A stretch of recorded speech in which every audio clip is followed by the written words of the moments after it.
Gajwel Pragnapur municipal వార్డుల పునర్విభజనలో భాగంగా ప్రజ్ఞాపూర్కు అన్యాయం జరిగితే సహించేది లేదని బీఆర్ఎస్ సీనియర్ నాయకులు మన్నే వెంకటేష్ అన్నారు. సోమవారం సిద్దిపేట జిల్లా ప్రజ్ఞాపూర్లో బీఆర్ఎస్ సీనియర్ నాయకులు మన్నే వెంకటేష్ మాట్లాడుతూ గజ్వేల్ ప్రజ్ఞాపూర్ మున్సిపాలిటీలో విలీనం అయిన తర్వాత ప్రజ్ఞాపూర్ అభివృద్ధికి ఆమడ దూరంలో ఉందని, మున్సిపాలిటీకి గుండకాయ లాంటి ప్రజ్ఞాపూర్కు అధికారులు నాయకులు సవతితల్లి ప్రేమను చూపిస్తున్నారన్నారు. గతంలో మేజర్ గ్రామ పంచాయతీగా ఉన్న మమ్మల్ని తీసుకెళ్లి గజ్వేల్లో కలిపి తమకు పూర్తి అన్యాయం చేశారన్నారు. ఇక్కడ ఎలాంటి ప్రభుత్వ భవనాలు లేవని, ఇప్పుడు వార్డుల విభజనలో భాగంగా ప్రస్తుతం ఉన్న 4 వార్డులను ఒకే వార్డుగా పరిమితం చేశారని తెలిసిందన్నారు. వార్డుల విభజనలో ప్రజ్ఞాపూర్కు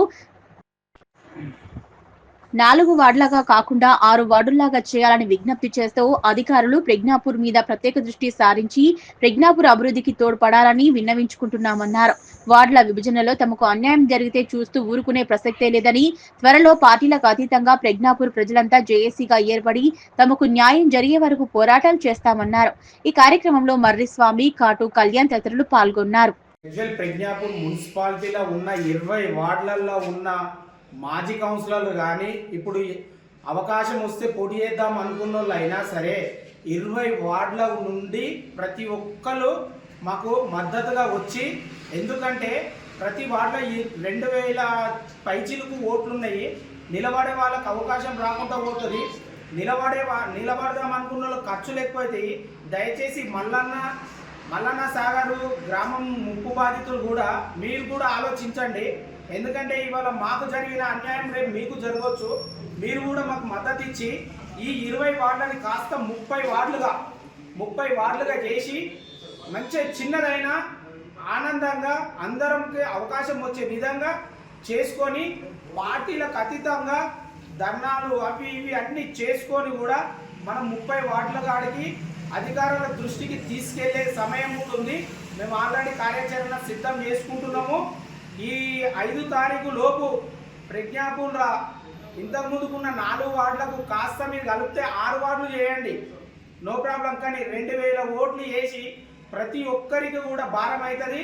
మేము అభివృద్ధికి కోరుకుంటున్నాం కానీ మేమేదో ఆశించి అయితే కోరుకుంటలేము. కాబట్టి వచ్చే నాయకులకు మా గలం విప్పాలంటే మేము తక్కువ జనాభా ఉండి ఎక్కువ లీడర్లు ఉంటే ఏదైనా అభివృద్ధి చేసుకోవచ్చు. ఇవాళ ప్రజ్ఞాపూర్ పరంగా రేపు మున్సిపాలిటీలో వాదించాలంటే ఒక కౌన్సిలర్ వేసి నిలబడితే మాకు ఏం పని అవుతుంది? 20 వార్డులల్లో ప్రతి ఒక్క వార్డుకు ఇదే పరిస్థితి వస్తుంది. మల్లన్న సాగరు బాధితులకు మాత్రం ఇంకా అన్యాయం జరుగుతుంది. వాళ్ళకి ఏమి అభివృద్ధి ఇచ్చినట్టు, మీరు ఏం మెసేజ్ ఇచ్చినట్టు? ఒక ఊరుకు ఒక గ్రామ పంచాయతీ ఉంటే 10 వార్డులు ఉంటుండే. ఆ 10 వార్డుల ప్రజలు గ్రామ పంచాయతీ దగ్గరికి సర్పంచ్ దగ్గరికి విన్నపించుకుంటుండే.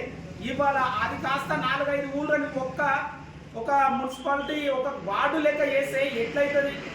ఏ రకంగా మీరు పరిపాలన అందిస్తారు? ఒక సగటు ఒక ఓటర్కు ఏమందిస్తారు మీరు?